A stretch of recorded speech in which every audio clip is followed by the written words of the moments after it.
Our next guest has the experience and insights that you need to make that next video project shoot you're planning a massive success. Ted Passon is the co-owner and co-founder of the thriving Philadelphia area video production agency, All Ages Productions. Ted has been honing his craft as a videographer and producer since he was 10 years old. I know because he's my cousin, but I didn't bring Ted on the show out of pure nepotism. No. These days, Ted is sold or is selling his documentary films to the likes of Netflix, PBS, Hulu. He's the real deal. And their agency's commercial client roster includes the likes of Adidas, Comcast, Urban Outfitters. And in the food and beverage niche, their clients include Hendrick's Gin, Pilsner Urquell, even The Rock's Tequila.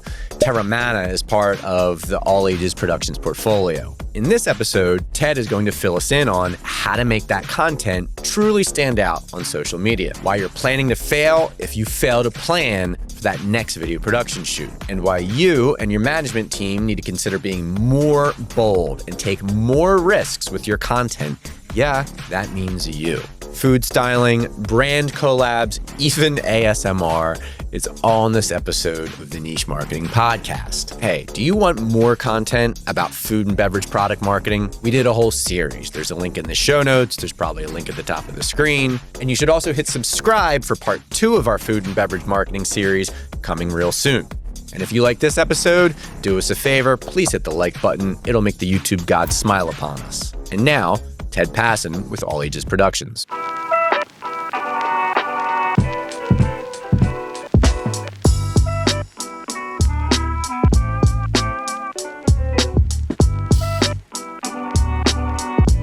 And we're back with another episode of the Niche Marketing Podcast. This is a special one. I'm really excited to be here with my cousin, Ted Passon, owner and founder of All Ages Productions, headquartered in Philadelphia, Pennsylvania. Ted, I'm so excited you're here. If you don't mind, give the audience a little background on yourself, All Ages Productions. I'm sure they'd love to get to know about you. Sure. Well, I'm very excited to be here too. Yeah. So All Ages Productions is a full service film and video production company. And we do everything from commercials and web content to music videos. And then we also do more like content, even though I can't stand that word, and like entertainment. So we do TV shows, feature films, and yeah, we've been lucky enough to have projects kind of run the gamut between both worlds. And we've had work, multiple projects premiere at the Sundance Film Festival. We've had stuff at different outlets, Netflix and PBS and Hulu. And and we kind of straddle between the worlds of entertainment and commercial production, which is kind of rare for a production company. They usually kind of do one or the other, and we do both. Awesome. And I've seen it firsthand. Now, how many years has All Ages been in business now? We have officially been around for 12 years now, which is crazy. I can't believe it's been that long. And even before, I guess, the official launch, you were always doing video production before that, right? Yeah, I used to work at different production companies, and then my partner Dave and I, we were both kind of working freelance before we founded the company. And so we had a couple years of just kind of working as freelance directors before we kind of teamed up with another friend of ours who was an animator. And and then All Ages was kind of haphazardly born. It was not something that we were necessarily trying to do. We just kind of fell into having a company, and we just went with it. So, well, when things present themselves organically, that's often the best way for them to come together, It's true. I think if we were like actually trying to have a company, we probably would have failed. But someone just asked us if we were a company, and then you just wanted to say yes. Yeah. and then you just figure it out later. And that's what we did. And thankfully it totally worked out, Yeah, classic jump off the cliff and build the plane on the way down. Total. Yeah. I remember being like, wait, who are they going to send the check to? Who are they going to make it out to? This isn't real. And we had to hurry up and figure out how to become real pretty quickly. Well, it's real now. Worked out. Yeah. And when we were planning internally on who we were going to have on the show for content related to food and beverage and video production, I mean, out of all the agencies I know, of which there's hundreds that I know and or represent through the agency guide, I don't know if I know anyone with more experience filming food or specifically beverage or doing content for beverage related companies than yourself. I know you've done a tremendous amount in the space. All Ages Productions does a whole lot more than food and beverage. I know it's really just a slither of what you guys do, but you've done a lot of it. And I think, not only I know that to an extent, a video shoot can be a video shoot, or the core components are often very similar across different, on-site shoots. But there's certainly some particularities, I'm sure, that go into, any CPG product, building promotional content for a physical good, and some of the things that need to happen behind the scenes to bring that all to fruition. So I wanted to have you on to talk a little bit about that. But I think before we get into the nooks and crannies of an actual production, we want to address storytelling. Because, having interviewed other brand marketers, both in the food and beverage space and just in general, storytelling is mission critical. But it's one thing to talk about it. It's another thing to do it. Yeah. And as someone that's built a career and a company in video production and storytelling, we know you know a lot about how to pull this off. So let's start from the top. How do you tell a story through video? Yeah, I mean, it's a broad question, and in terms of doing it quickly too, right? Because if it's an ad or a branded content piece, you don't have a lot of time, and so there's different ways to do it. But I think the underlying thing that you're bringing up is that you should tell a story. Whereas I still think that there's sometimes we run into places that they just want to tell you hey, this thing is good and it tastes good and you should just buy it. Yeah, it's just features and benefits. And it's if you're going to cut through the noise of everything that is out there, you need to do something splashy and risky and interesting. We used to always say to clients, it's risky not to be risky. What they used to think of as a risky endeavor is actually working against them because they're just putting something out there and they're making something that we used to be but would you engage with this? Would you engage with something that's purely features and benefits that you never heard of, that unless there's some incredibly remarkable features and benefit that really makes you stand out that nobody else has? I mean, that's a different story, but but at the end of the day, people want a story, they want to get engaged, and especially they want to connect with the brand. Exactly. And then in the beverage world too, we found a lot of places they have a story. We actually come across this a lot with a lot of companies where it's you actually have an interesting story if you can sit and think about where did you come from? How did you get here? How did you actually develop this thing? And just find your authentic story and tell it. Because chances are you probably actually do have one if you can sit and figure out what it is. For instance, we did work with Pilsner Urquell beer, and the idea with them was that they're this company that's been around since the beginning of beer, basically. They invented, they're based in Pilsen in Prague. They invented the Pilsner beer. Oh, wow. They were the first, back in the day, and there's they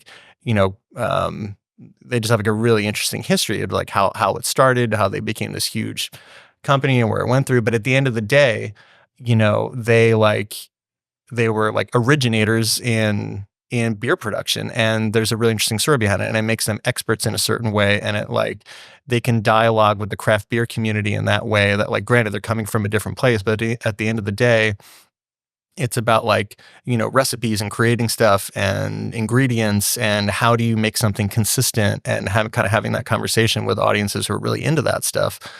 But yeah, so a lot of times it's just helping people find the story that they naturally already have to tell, or taking what they're doing and creating a story around it. So for instance, we did this other project. This is not food and beverage, but we did this other project with Google where they were working on this kind of technology with ProPublica, and the idea was that it was supposed to help reporters report issues around elections in real time, because these issues that these all these reporters were having were an election takes place over one day, the literal election itself, and so if there's something that goes awry or something that happens some election mistake or malfeasance or whatever, by the time they hear about it and investigate it, the election's over. And usually it gets lost in the shuffle, and reporters were feeling they didn't have a real grasp on how to tell the story of an election, because they felt they were missing all this stuff. And Google came out with this way, this kind of creating this network of people around the country where they could help solve that problem. And elections was just kind of one facet of like usefulness to it. But so then the idea was like, okay, well then let's just see it in action, because it sounds like it's a difficult thing to describe. Yeah, quick, and you have to do it quickly. Exactly. But when you see it in action, it makes a lot of sense. And so then the idea was like, okay, well then let's like at the next election that comes up, we're going to have like teams in different cities that are like, you know, part of this like Google network that is with ProPublica, and we'll just watch it happen. And that was way more clear and way more interesting than kind of hearing this like very technical presentation about pictures worth 1,000 words. Exactly. Yeah. And when you can be with people experiencing life, like people tend to fall in love with people. And if that person that they've kind of fallen in love with cares about something, then it makes them care about that thing too. You know, it's the same with like social issue projects. You know, if you're doing like a social issue documentary or something like that, rather than just telling somebody a lecture about this social justice issue, if you can live in the shoes of somebody who's actually dealing with it and get to know them and get to be with them, then it makes you care about what's happening to them more than it would have if it was just like an abstract concept. And so I think it just kind of relates to everything in that way. A lot of good stuff right there. Now, you touched on something that really resonated with me, this idea of like sub-communicating it. You didn't use that word, but essentially sub-communicating the brand essence, the brand values, the brand story. Because again, you have to try to tell the story relatively quickly when we're talking about like a commercial for a product. Yeah. And simultaneous to that, you know, a lot of what you're talking about, the storytelling, is really just about developing a brand narrative. Yeah. Now, I'd imagine sometimes these products or companies come to you with a well thought out brand narrative, but other times they don't. Totally. So you must find yourself at times playing like ad hoc or on the spot brand strategist, and then coupled with trying to like pull out of them this story that maybe isn't as well defined as it should have been or needs to be, and then trying to find a way to like quickly sub-communicate their story. Like part of it's going to be actually maybe telling the brand narrative, but then the visuals you use are also going to be telling part of the story, right? Right. Totally. So talk a little bit about, I don't know, I guess the set designs and the things that you've gone through to try to tell a brand narrative, say it without saying it type stuff. Yeah. I mean, it's interesting. Yeah. I mean, there's sometimes people come to you and they've got it all figured out and they're like, we really want to execute this thing. How would you execute it? And other times they just say, we know we need a thing. Yeah. We don't know what, right? And so usually in that instance, we kind of start with like, well, what, tell us about yourselves. And then we just kind of use almost ourselves as an audience. And we just say like, well, what were we excited about? We're outsiders. We don't know who you are. We're just as kind of green to you as the audience you're trying to reach. What got us excited?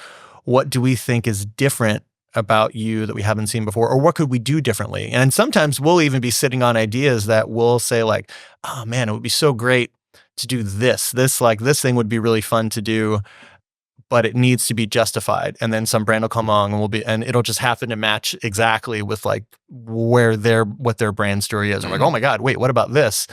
Like for instance, I mean, it's this funny, this is a little off topic a little bit, but like, rather than like a brand in terms of like a company. So we did a music video once for this band, Dr. Dog. And we were, in some ways a music video is a little bit of like a brand essence video for a band, right? Totally. So, yeah. So part of what you're trying to do when you pitch a music video is get the band excited and capture their essence in a way. And they felt like they'd struggled with that they hadn't really like had a music video that like captured them, and they wanted to figure out what it was. And so we were coming at them with all these ideas where we were trying to interpret their song and kind of their vibe. And it wasn't quite landing. And then we had this idea that something that we just wanted to do anyway. And there's this roller skating rink in New Jersey that has this night, on Tuesday night, they would have senior citizen roller skating. And these people would come in these like amazing roller skating costumes, and these senior citizens would they would essentially perform because they're rehearsing for their competition. So there's a whole gang of them would be there. And I always wanted to make like a little documentary about them or do something on them. Like the visual of just them skating around was just so amazing. And we were throwing everything at the band. And then eventually I just said like, hey, what about doing something with senior citizens roller skating? And then they just looked at us and they just said, stop right there. Yes. We don't need to hear anymore. Anything you want to do, like that feels like us right there. Like put us in a room with those people and literally you can do anything else you want.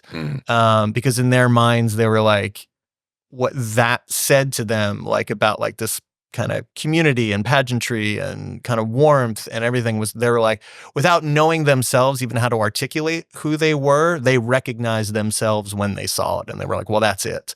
And so, you know, there are times when we just like kind of keep stuff in our back pocket that we just think are fun, that we think would be great to do.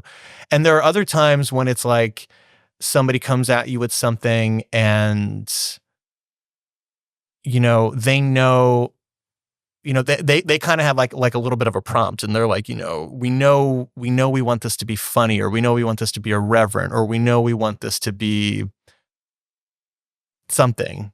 And then, and then you just go back and pitch them on, you know, what would be like, given what you're telling me, what is the thing that makes me laugh the most? What is the thing that would do that? Or who do we know? A lot of times, actually, and the way that we operate that I think is a little bit different from other places. And I think a way that we help justify our existence in the beginning, because we had this question of like, does the world need another production company? Is that, you know, my partner and I kind of come from the art world. And so we just happen to know a lot of creatives like all around the country and different parts of the world who just like do different things, who aren't in the commercial world. And so a lot of times we'll just bring in people who are doing things that like people in the commercial world just like aren't seeing, and we'll be able to bring them in to like, because they're really good at doing this thing that hasn't been done in this other space, and we'll just bring them in to do it. And so sometimes, you know, we'll be like, oh, so-and-so, this artist is like really funny, and they have this one bit that they do that would be so perfect for this. Let's see if they want to do it together. And sometimes we can like make those marriages, and they really work. Exactly. Yeah, totally. It's like, and you know, it's funny because we noticed in the beginning, we noticed that actually we didn't think that was worth anything when we first started. And then we noticed, and we would work with agencies. In the beginning, we had this idea, having not done a lot of agency work, that when we worked with agencies, that they kind of wouldn't want our creative input, that they would want to do it themselves, and they would want us to execute it. And then we found it was kind of the opposite, that most of these places were like burned out and tired and had 20 things going on. They're like, if you can help us, we will take it. And so we had a lot of places who like preferred us helping them and bringing stuff to them. And so then we would kind of bring these people in and do these matchmaking things. And we realized that like people would call us back because we were solving problems with our network that they couldn't solve on their own. And it just hadn't occurred to us that like there's maybe value to that, because we just happen to be pulling from a different network. Or like we had this one instance with an agency early on where they were like, they showed us this like inspiration artwork, and they were like, yeah, we're thinking the set would look something like this. What do you think? And then we were like, oh, that's Barry's art. Why don't we just call Barry and have him do it rather than like having somebody else like rip it off and like do a bad job? And they're like, what? Like, I don't even know if it occurred to them that like that was a real person that existed. They just saw some visuals that they liked. You know what I mean? And it was just like, yeah, it'd be way better if you just got the guy. Was it actually Barry's art, or just reminded you of No, Barry's it really art? was. It was this. Oh, yeah. Oh, we know Barry. We go way back. Yeah, this artist Barry McGee, who's a fantastic visual artist. So two things jump out at me from that. One, I love the idea from an agency's perspective, whether you're a video production agency or a brand agency or whatever it is, to almost have like a war chest, for lack of better phrasing, of like artists that you know whose aesthetics you can pull in. Yeah. Right? Like that's really neat.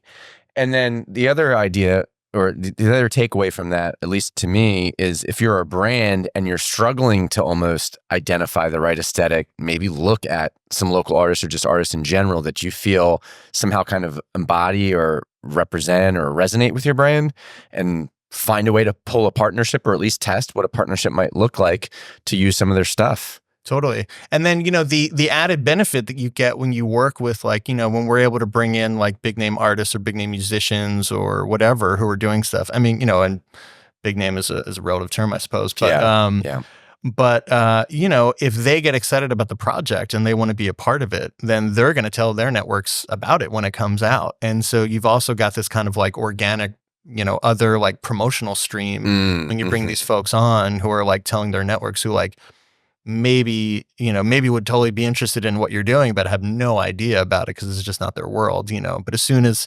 so-and-so is like a part of it and they're a fan of them, then I'm like, well, all right, I'll give it a shot, you know. Yeah, 100%. Classic kind of like partnership for mutual social amplification type thing. Fantastic. And then before we get into some of the nitty gritty of executing a video production, if you were pressed to give people like 3 to 5 tips on how to make their video content more engaging, what comes to mind? I mean, honestly, the first thing I would say for any agency is more time, because I do feel like there is, this isn't across the board, but it's not uncommon that Clarify more time. More time to prepare for the production. Okay. Because, it's not uncommon that people will come to us and they'll be like, hey, in 2 weeks, we need an idea, we need to shoot it, and we need it to be like ready to go in 2 weeks. And you're just like, okay, I mean, that is possible. We can do it. I mean, it all also depends on what you're asking for. But in that situation where you're working really fast, like 2 things are going to happen. One, you're going to have to throw a lot of money at it in order for it to be able to come together that fast. And the idea of like, crafting it becomes a lot harder because you just don't have that much time. And so like flying by the seat of your pants. You're totally flying by the seat of your pants. Things can fall through the cracks. The client is like not going to like understand what's going on until they get to the shoot, and then they're inevitably going to want to change something because that's the first time that they understood what was really happening, and then that's going to add time and money, and it's going to make a more difficult production. Sure. And you're not going to get everything. So there's that. It's the old, give me a day to chop down a tree, I'll spend the first 23 hours sharpening the axe. Have you ever heard that? I think it's a day. No, that's funny. There's a similar expression item, but that's it was that was like Abraham Lincoln said that or something. Yeah, that's a good one. Pretty sure. I like that one. Yeah. The one I know is some guy comes in, there's a computer system down, and a guy comes in with a hammer and he taps it, and it all goes back on, and he charges them $1,000, and they're like, "What is this? All you did was tap it with a hammer," and he rewrites the bill. $1 for tapping, $999 for knowing where to tap.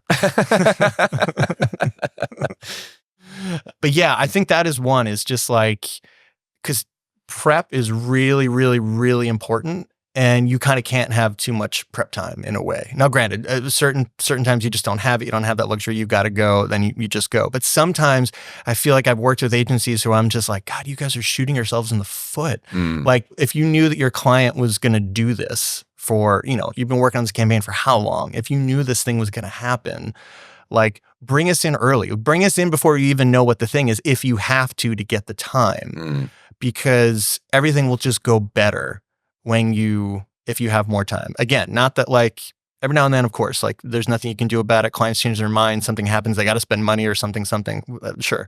But if you can create more time, it will pay off in many ways. And the name of the game is, when it comes to content in general, ads in general, to make it compelling, to cut through the noise. To your point, the whole idea is to take the extra time to strategize about the nuances of how we're going to pull that off. And it'll be worth it, because if you just put out something that's relatively flat or just kind of blends in, then you've lost the whole point of putting out the content in the first place. Totally. Yeah, and when you're moving quickly without a lot of oversight and a lot of thinking, you're more likely to do something less exciting because you just want to you need everybody to sign off on it. And so if it's different or something that they haven't seen before or something that they're a little unsure about, then you're going to end up with the blandest thing. And that also leads into maybe my next point, which would be like, be ready to make like strong decisions about what the aesthetic of this thing is, and you can work with us to figure out what that is. But I do think a lot of times there's this fear. And I know it can be difficult when you're working with a client, because like there might be 20 people on the client side who like have to sign off on the thing, and they have different tastes, and the biggest person, the person with the most authority might not get looped in until the 0 hour, and but I do think that like often things like die by committee. So it's like you've got like 20 people that all need to sign off it, and they're not sure what they like and what they want because somebody above them hasn't said what they like and what they want. And so you'll get to the shoot and they'll be like, we need 25 options on what this thing is. So in the edit, it can be anything in the world. And you're like, okay, but that means, so then the give on that is then we need more time, because we need time to shoot all of these different options, which is going to drive up the cost of significantly, doing this, right? Significantly. And if you're okay doing that, that's fine, but just know that that's what you're getting into. But you can't do both. You can't like do a quick shoot and film 25 options that you're going to change in the edits. And so I would always tell people, it's like, just make the decision ahead of time, and just like, what is the thing that you know you want, and what is the thing that like that is going to be the most interesting and the most entertaining? Because a lot of times the most entertaining thing is the less safe thing, and it gets people nervous, and they don't want to make that call. And a lot of times, I mean, how many times have I been on calls where like they get kind of nervous before the shoot, and the thing in the spot that is the most interesting is the thing they want to pull out? Because I think sometimes there's this thing where they're like, it made me feel something. Is that bad? What if somebody doesn't like that feeling? What if somebody this? What if somebody that? And you're just like, dude, you know, like if you feel nothing, then why make this? You know? It reminds me of the prevalent conversation a lot of marketers are having right now about taking a stance, on certain issues, or having a point of view. And look, there's definitely pros and cons. We all get it. But if you don't stand for something, you stand for nothing. Yeah. If you don't make people feel emotion, we get back to that situation where, well, it just blends in with the noise. Totally. And that was actually the next thing I was going to ask you, was about emotion. Now, zooming out from a strategic perspective, are there any like tactical things you do when producing, when executing a video shoot that just are kind of like, you know, little tricks of the trade to help make things more evocative or, you know, incite emotion? Today's episode is brought to you by The Agency Guide. Are you frustrated with an underperforming marketing agency? Who isn't? Are you unsure about what marketing channels to invest in and who to invest with? Maybe you're just fed up with the overpromising and underdelivering of marketing agencies. Fear not. You need to contact The Agency Guide. The Agency Guide, or TAG, represents a vetted pool of 200 plus vetted marketing agencies and consultants, and they will matchmake your brand's specific needs with these trusted marketing professionals for free. That's right, for free. You don't need an expensive agency search firm. You need The Agency Guide. For over 10 years, TAG's experienced marketing consultants have been providing pro bono consulting and matching brands with vetted agencies based on needs, budget, timeline, location, even your personality. They're marketing professionals. They're agency matchmakers. They're The Agency Guide. To learn more, visit www.theagencyguide.com today. Yeah. I mean, or maybe the answer is no. Like, you need to have a good, compelling story. You can't shortcut it. Yeah. I mean, there are kind of multiple sides to that, you know? So it all kind of depends on, another thing with this, and so much goes back to planning, but another thing where this harkens back to planning is also like, the more you dial in exactly what this thing is and what you need it to be, what you're trying to say, and people can work with us on how to do that. The difference between with film and video production, like the difference in like one sentence in your proposal could be hundreds of thousands of dollars because you just said this one thing. And it's like, well, if we just changed this one thing and we did the smaller version, or we did this, it could be a much smaller production, you know? So there is a way to like, there is that too, but it also is just figuring out like, what is the heart of what you need? So there, depending on the kind of shoot, each shoot needs like a different thing. So like, let's say you're doing a spot where there's people who you're interviewing and you need them to be able to talk about something really personal that maybe the product or the brand has like, you know, helped them through some really hardship in their life. Maybe, I don't know. And so you need to create an environment where these people can be comfortable and they can be vulnerable. And so you're going to want to meet with them a couple times ahead of time so they're comfortable with you. They can meet the assistant director ahead of time. So they meet the director, they meet the assistant director. They know who they are before they get to shoot, ideally, so they feel more comfortable. Maybe you're bringing in a second AD whose job is just hang out with them all day and just be their buddy, and just if they need anything, they go get it, with the idea that like you're trying to make everything as comfortable as possible, so that when they if they're coming into a studio or a place that feels a little foreign, they can, you know, they can get to the feelings and not freeze up, you know. And then also casting is a little bit of figuring out like, well, who's probably not going to do that, but still creating the environment. You know, often when we do interviews with people in that situation, we'll do this thing, which is called an Interrotron. That's like one name for it, where it's basically a thing where they're going to look into the camera, but when they look at the lens, there's an image of the director's face on this device that's on top of the lens. So they look like they're looking at a person. So this is a camera filming the director who's there in the room with them, but It's putting the director's face in front of the lens so that they feel like they're looking at a person and they're not looking at the lens. And it's just a little bit easier because talking to a camera is a skill. And if they don't have that skill because they're a regular person, it can make it a lot easier to just look at somebody's eyes, or at least an image of somebody's eyes. Interrotron. Yeah. It lays over the what do you call it? The thing with the words on it. The teleprompter. That's exactly what it is. Yeah, that's exactly what it is. It projects an image onto the teleprompter, so you see a person instead of words. Yeah, we have one of those things in the other room here. But I know from recent experience, in fact, recent first-person experience, how tricky that can be. Yeah, yeah. And we had a client in the studio recently who was struggling with this idea of looking at the camera. He was on a Zoom meeting, and so he wanted to be staring at the screen, you know, on the Zoom call, interacting with the people on the screen, but we had the high definition camera on him. And so he was struggling with like being natural, looking at the camera. It's a real challenge, and should have given you a call. We could have gotten the Interrotron going. I'm sure you have some tricks on your sleeve, up your sleeve for that as well. Yeah. All right. That's good stuff. I love the idea of, you know, if you're trying to get the founders or key personnel associated with the brand to tell their story, which might have an element of sadness or requires them to, you know, open up, this idea of pre-planning meetings to get them comfortable, a set or an environment that allows them to be their authentic or vulnerable selves. That's really good stuff. Yeah. And I think at this point, that's where I need you to hit the like button, comment below, because you're not going to get this type of stuff anywhere else. So, all right, let's talk about food and beverage video productions. And so I know you've done your fair share of these types of things. Let's start with some of the things that specifically go into shooting a plate of food or a consumer packaged good, and somehow giving that inanimate object life, or something with food where you feel like you can taste it, smell it. Totally. Yeah. So there's different ways to do it, and brands a lot of times will have their own requirements for how they want things done. You know, so for instance, we were shooting some stuff for Guinness once, and they were very particular. They had a guy on set who would measure the length of the foam, and it had to be an exact, like to the millimeter size.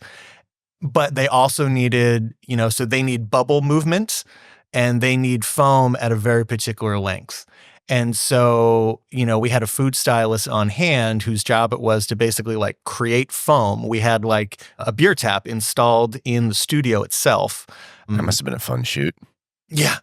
Well, the funny thing was that it was a very new brand for Guinness that they were making. It was like an offshoot, and they didn't have much. Like there wasn't like a volume of it that you would normally have on shoots. So the food stylist became even more important because it's not like we could just keep repouring. We only had so much. And so we had to like stretch the life of the beer out to look fresh, despite that we had to do all these different product shots. There's that planning thing again. Exactly. And so the stylist basically, had these little tricks where she would make the bubbles look like they were going, you should really, honestly, she would just stir it really quickly, move it out of there, and then like ladle on a certain amount of foam. And we've already got it lit. We've already got the glass misted. It's already right there. And then the second they step away, if the foam is not exactly where it is, it'll naturally dissipate. And so we just have to wait for like that moment. We just roll and we just wait. And then we just know like, okay, now it's when it gets usable.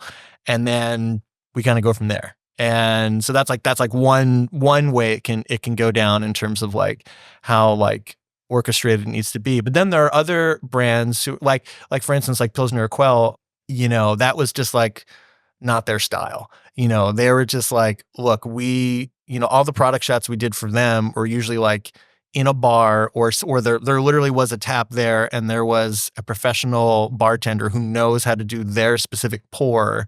And then they would just do it ad nauseum and just keep putting it, we would have a spot where, the product was, and they would just keep pouring them, keep putting them down, and we would just be rolling. And, so that the light was right, the beer was down right, but, they didn't have these like more exacting measures. And their version of the exacting head measures were that in the Czech Republic, there's different pours. There's much more of a culture around beer pouring. in bars. And so people will order not just a beer, but they'll order a pour.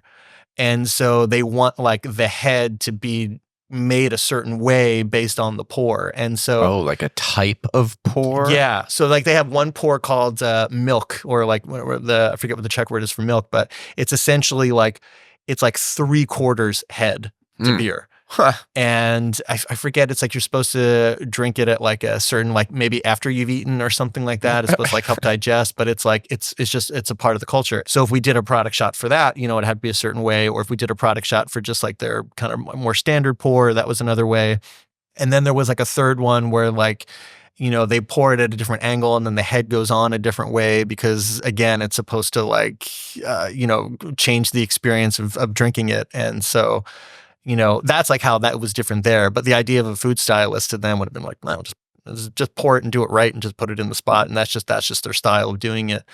And so it kind of partly does depend on the brand. So again, like if you're doing food, if we're doing something with a chef, the idea, so, in food styling, there's a lot of times where you'll fake certain food items for different food items because they hang out better under the lights. Like famously, like you'll use lard a lot of times for ice cream because ice cream will melt in the lights and it doesn't last very long. We did an ice cream commercial, and so our food props person created this kind of thing. It wasn't lard. It was basically it was essentially like watered down caulk, essentially, that he somehow made this mixture of that like held the shape in the way that we needed it to. Yummy. And, but, like we did this whole thing with Jose Garces, and the idea of a chef, like him or something like that, having like fake things standing in for food is abhorrent, So in those situations, when you're working with like a chef or somebody who's like, their brand is the making of the food, a lot of the times you'll just have like a kitchen on site and they're just making the thing over and over and over so you can like do the product shots because they won't want to use a fake version of, and they'll plate it. They'll want to supervise exactly how everything goes on the plate, what the presentation is. But if you don't have that person, or if you're doing things that are maybe packaged, or you're taking the product as maybe like the thing in the middle, but you need to build a set. Like we did another shoot for like a breakfast food. And so it was for like the yogurt, but then there's like, they want to create this display of like what you're eating it with and what the whole environment is. So then a food stylist is coming in and building that, and they're making like a parfait that looks especially like magnificent. And then they're like building in all of the like ingredients that go around it, and they're arranging it in like a beautiful shape, and they're kind of running that. And so, that's kind of like when the stylist like really, really comes in handy, but it's kind of different environments call for different things. It reminds me a little bit of when we had some packaging professionals in here when we were covering those episodes. And in some cases they were talking, I'm trying to remember what specifically the product was, but it's one of the first episodes in the series for the listeners. You should go back and check out the episode with the Persico. And they were talking about how the product that they were selling, it was a packaged good from the grocery store, was unique enough that potential customers might not fully understand how to use it. And so they were, in some cases, saying, you want to put suggestions on the box, like this goes great with XYZ, or enjoy with a glass of, or whatever it is. And the food stylist with the yogurt kind of reminds me of that, because it's like, and I understand that's more obvious. Yogurt goes with granola and berries or whatever it is, but to kind of insert that suggestion into the viewer that like, look, this yogurt's awesome, and just think how awesome it could be with your morning parfait and the granola and the berries, which is an obvious enough point or consideration, but then you got to bring in the granola, you got to chop up the berries, you got to have the food stylist there preparing for it. You don't just want to show up with like a box of berries and your granola and go, all right, guys, here we go, let's shoot. And like even just taking the extra step with the stylist, which I wanted to ask you about. I mean, kind of sounds like if you're going to go into one of these things and you don't have a professional stylist, it's going to be a bit of a mess. It can be, depending on what it is, because there are, like I said, there are certain kind of styles of shooting or certain kinds of shooting where like you wouldn't necessarily have to have one. But even like for whiskey, we'll have like, we use fake ice cubes in the glass because the look of the ice cube is part of the aesthetic, and you don't want it to melt on you. And so they're always fake, for instance, or like frosted glasses. Sometimes they're like not really frosted. It's just like something that looks like frost on the glass. Prop. Because we want to convey the idea of like a cold thing, but like because it's warm under the lights, it's warm under the set. We know that frost is not going to last very long, and so it's a doctored up glass. So it really kind of all like everything in film and video production is dependent on the specifics of what you're doing. Like the change in one little thing can be a domino that changes everything. And so it's like, like the parfait. Totally. Hey, we want to show the parfait. Oh, well, now we got to get a stylist and granola and berries and the right lighting to make the honey glisten. Exactly. And then there's the whole other thing, like, well, what kind of kitchen is that in? And what do the people eating it look like? And what time of day is it? What time, like all of the things that go into creating this like vibe that you want the thing to have, this like angelic moment or this like best possible version expression of the moment. What are all the things that you're not thinking about or that the viewer's not going to think about, that are around the item as well? So like that all goes into it. And so the central theme is definitely planning, more planning, and lots of good questions. Yeah. Right. Yeah. And that's really where you guys come in, right? Is to say, well, have you thought about this? Have you thought about that? And that's going to cause this complication or that domino effect. What about audio? And I forgot to, leading into this, up to this episode, I forgot to, what's that thing called that they're doing now on social where it's just all about the audio effect and how ASMR? Yeah. Thank you. So there's got to be an ASMR component. I feel like I knew that answer a little too quickly. Yeah. There's got to be a ASMR component to cooking with food, opening of a can, the pouring of the draft. Yeah. What does that come down to from a sound engineering perspective? Yeah, that's actually one of my most favorite parts of the process. It's really fun being in when you're doing the sound mix and you're putting in the sound effects for things, because it's amazing how things come alive when they're sound. Oh, well, wait a minute. So are you always, maybe always is the wrong word, but are you typically going to be just putting it in after the effect, or are you often going to be trying to get it the sound that you want to lay over, I don't know, during the shoot? It depends what the sound is. I mean, most of the time, you almost always will film what they call location sound. So you almost always, not, again, it all depends. But, if you want sound in the scene, if there's like a beer can popping open or if there's like a pour happening, chances are you're recording it as you're shooting. But most of the time, the sound that makes it in is probably not the sound that you recorded when the thing was happening live. Chances are it's what you would call either wild sound, when you're doing a take just for the sound. And so that means the mic can get in there real close in a way that it couldn't when the cameras are running. And so you just record a bunch of takes of like the can popping, record a bunch of takes of the pour, and then you just put it together with the shot that you filmed earlier and you marry the two. Or you're just working with like a sound designer who just has a library of this stuff. And, there are just these massive libraries that sound designers will have. It's stuff that they've either recorded themselves or just stuff that they've just buy. And you find the one that just sounds the best and you just go with that one. You might look through like 25 different can pops and to be like, oh, I really like number 21. Let's go with that one, Yeah. Wait, play that pop back again. Oh yeah, that's good. Totally. But does that pop, does that really say us, but it's funny. I mean, there are like, there is a difference, more bass. It's true. There really is a difference with that stuff. So yeah, it can be a whole thing. It's interesting you bring up the library of sound. I would imagine that's where most people's heads would go, would be like, we'll just buy it stock or whatever. Yeah. I mean, how often at this point, how common is it for someone to want to capture their own original sound? Does it come up often? Well, they should, because I mean, a lot of times we'll just tell them like, well, you're already paying for it. Like your sound person's already there and we're here and we've got all the environment. So it'd be kind of ridiculous not to, because if you're doing it on set, like the only reason not to do it is if you didn't plan to do it in the day and you didn't leave yourself any time. That would be the only reason not to do it. But again, that's a mistake, because like you've already spent all the money. So you might as well just record the sound there. And then the other thing is like, a lot of people, they just think like, oh, we'll just buy the stock and that's like cheaper.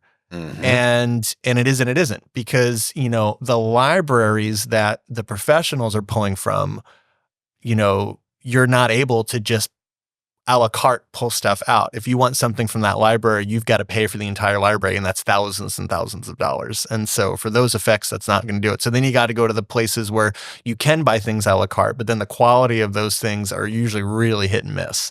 And so it's, you know, it's, you could be setting yourself up for failure on that one. But then again, if you bring in a sound recordist, you know, or a sound mixer onto the project, if you can at least pay for the design time, the effects will come with it. And so you can have the litany of anything in these libraries for what you're paying for, just like, you know, the hourly rate of, you know, bringing the sound designer in. And you've got someone who like really knows how to mix it and how to put it together, you know, which we do. But, you know, some people think they can kind of like get around that and not do it. And again, you can, but like, you know, nothing sounds better than like when a professional is running your sound, you know, and is doing, you're spending the money to do it. And actually there is like common rule in film, which is that audiences are much more forgiving of visual mistakes or visual things that are off than they are of audio things that are off. People will always get taken out of it when there's something wrong with the sound to a higher degree than they will if there's something off with the video. And so it does like behoove people to like really think about what the sound design is. And then music is another part of it too. Like, you know, we're always a fan of telling people like, if you can just do custom music, it's just so much better. Because by custom, so bringing in a composer and just having them create a track for the spot. And a lot of times we'll even try to help them figure out a way to like do it cheaper, because, you know, a lot of the times, you know, stock places are getting better, but for a long time they were just the worst thing. And it would always like kind of break our heart, where it's like you spent all this money on the shoot and you made this beautiful thing, and then the track that we're putting to it is terrible, you know, or it's just not what it could be. Because, you know, usually someone is spending hours going through this library and trying to find something that like happens to work perfectly with your spot. Yeah, I've kind of been there before. Yeah. And then for the amount of time that you just spent looking for something that is almost there, but not quite, you can just tell somebody, hey, this is what I need. And then they just go make it, and they make it custom to your spot. And so it's everything hits exactly where it needs to go.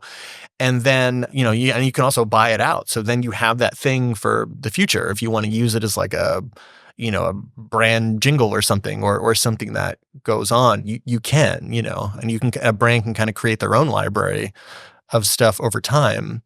Which makes sense. Yeah. You know, to have that as part of your brand guidelines if you're doing a lot of audio or visual content. Yeah. You know, you've got your brand guidelines around colors that you can use and how your logo should look on white versus a black background. You've got your standards around fonts and typefaces and what you use in headlines and what you don't. And then just go, well, when it comes to music, we'll just buy that stock. It's kind of like, well, wait a minute. And that goes back to, I think, kind of brings the conversation full circle about good storytelling, evoking emotion, being as authentic as you can to your brand, really communicating who you are and what you're about and what you stand for. But if you just pull in music off, you know, just stock music off the street because you're too lazy to develop something that's your own, and chances are at some level, whether it's subconscious or not, people are just going to go, well, that just doesn't align, or that doesn't fit, or that's disruptive from what I thought I was getting into with this company. Yeah. And at the end of the day, you know, like good storytelling is also like having a strong aesthetic that says the thing, you know, like in brand, I mean, you know better than I do, but like in brand development, you know, you're trying to have an identity that's very clear, that's very specific. And when you're making any kind of film and video project, you want everything to like go towards that. And I think what that means is everything is going to create that essence. Everything is going to create that style. Where sometimes I think people get tripped up and they just say like, well, our brand colors are, you know, blue and orange, so everything in there has to be blue and orange. And you're just like, no, dude, that's not, you know, like, that is not literal. necessarily the thing. Now, granted, is there a world where there's like a beautiful stylistic way to only use those two colors? Absolutely. But if you're doing it from like a fear thing of like, well, if somebody sees pink, our competitor's pink, and they can't possibly see pink in there without thinking of our competitor. And it's just like, dude, if it's that easy to lose people to your competitor, then your thing's not very good. Yeah, you have a much bigger problem, and like, and granted, it's not just about like, it's not like every aspect of production is like creating something, like creating this holistic story that tells about your brand and that is trying to evoke a feeling and a message. And so everything needs to be considered and part of the process and not considered disposable. But at the end of the day, it requires you to make like strong decisions, which I think like people get scared of because the client changes their mind at 0 hour. And it is, and something else that I think is like, again, going back to the time thing is like a lot of the times, we'll kind of like be in the trenches with an agency trying to manage a client who's like just never done this before. And so they're scared. Mm-hmm. And so they're like, oh, we're spending a lot of money on this. Like we're not used to spending this kind of money. And, we'll try to help them get to the place where they don't show up to the shoot and then freak out, so we help them try to figure out like how, because a lot of times they can't see it until they see it in person, and then it's kind of too late to do anything. And so, we try to do a lot of like pre-visualization, showing storyboards, being very specific about like what exactly is going to happen at what moment. Because the other thing that can also be confusing for a client when they get to a set is like, you're filming stuff out of order. And so if you're not used to like that process and imagining how it's all going to go together, it can be really disconcerting because it's like, wait, what? Like, how is that going to work? And so, it's just getting them comfortable and getting them like bought into the process so that they can not show up to the shoot and disrupt things. And if something really is wrong, if like something did get lost in communication or something, because that happens, something does get lost in translation that the client really does need to course correct, they catch that before they get to the shoot when like there's way more options of what we can do to solve that problem versus when we get to the shoot, then those options really shrink to not much at all. I'm picking up a few consistent themes throughout our conversation, and maybe that's a good place to start to wrap up. A few key things you've mentioned consistently throughout the discussion is just planning, more planning. Yeah. And I think a sub-bullet to that is kind of like clear communication up and down the chain, because the more people, whether it's the senior brand strategist at an organization or maybe the founder of a product or good, the more they end up being surprised the day of the shoot, the more that's going to create opportunities for panic or disarray. So it's planning with that clear communication up and down the organization so everybody's kind of on board with what we're doing. Then this idea of, if someone has to actually come in and communicate their brand story or their brand narrative, putting them in a position of comfortability, which goes back to the prior point of pre-planning and communication up and down the chain. So everybody's on board with what we're doing, why we're doing it, and then take those people that need to tell the story and make sure they feel really, again, comfortable with what it is they're about to say, and they're in an environment that's conducive to that.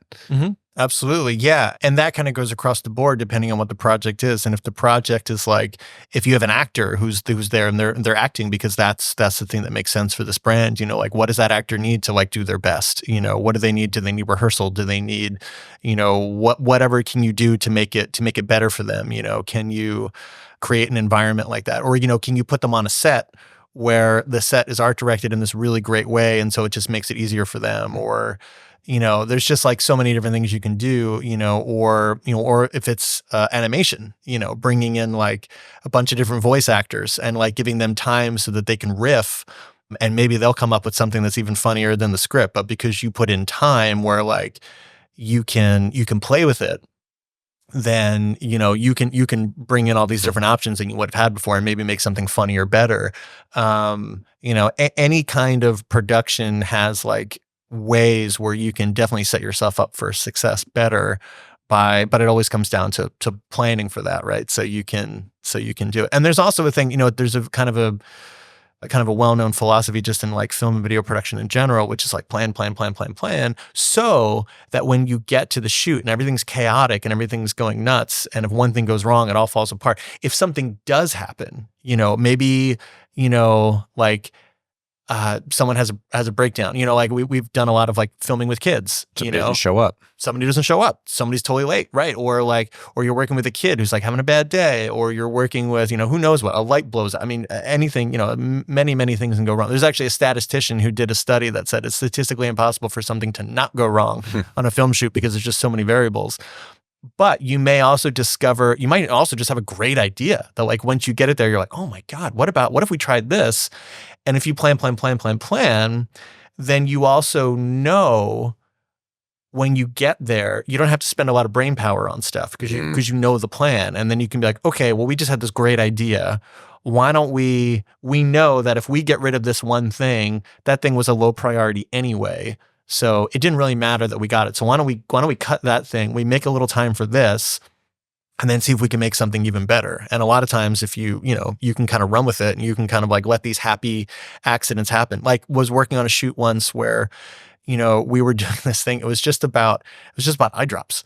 That's really all it was. And we brought in these different people to like talk about these like testimonials on their like eye drops. And then we had this woman there, and we had their families send them like these different like little kind of props from their life that would just kind of be stand-ins for them to start talking about like different parts of the story. And this woman pulled this thing up, and she just started telling the story about her family and like coming to America, and just started like crying out of nowhere, and somehow related it back to the eye drops, and it was this thing that like an angle that we wouldn't have seen coming, but like it was what came up for her, and this like very authentic connection between like her family and her immigration story and these eye drops.